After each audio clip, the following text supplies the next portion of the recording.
А в эти минуты сыктывкарский «Строитель» играет в гостях с новосибирским «Сипсельмашем». В первом круге соперники уже встречались. 1 декабря прошлого года «Строитель» одержал победу 8-3.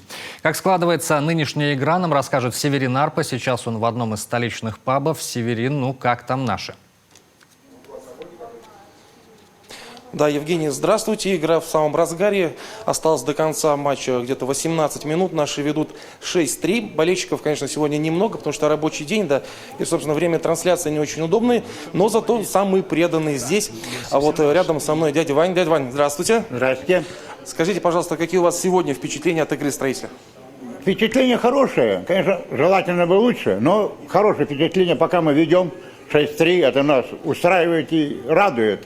Может, получится, как в прошлый раз, 8-3? 8-3 это будет еще лучше. Мы это на этом и надеемся. Уже пропустили. Ну ничего, надеюсь, наверстают. Наверстают, они наверстают. Мы на это надеемся. Павел Яковлевич там сейчас он даст. Жару даст обязательно. Это... Ну что, а когда у нас, кстати, домашние встречи? Домашняя встреча у нас будет 13-го.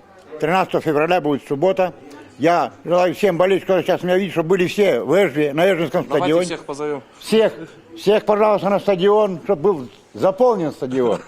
Не только я один, что там орал и барабаны бил, чтобы все поддерживали нашу любимую команду. «Строитель» все равно будет чемпионом, это я верю. Мы тоже в это обязательно верим. Спасибо вам большое. Давайте продолжать болеть за наших. Я сейчас перейду снова на общение со студией. Хорошо. Спасибо. Евгений. Да, Северин, спасибо. Вы внимательно, я знаю, следите за выступлениями «Строителя» в этом сезоне. Вот ваши впечатления, сможем пробиться в плей-офф?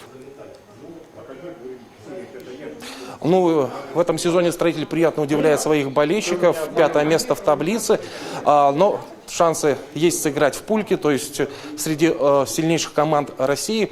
Ближайшая игра у нас с Трубником. Ну, будем надеяться, что встреча на выезде принесет очередные 3 очка нашей дружине. И, в общем-то, остается только болеть за наших. Евгений. Спасибо, Северин. Я напомню, на прямой связи с болельщиками «Строителя» у нас был Северин Арпа. Теперь к другим темам.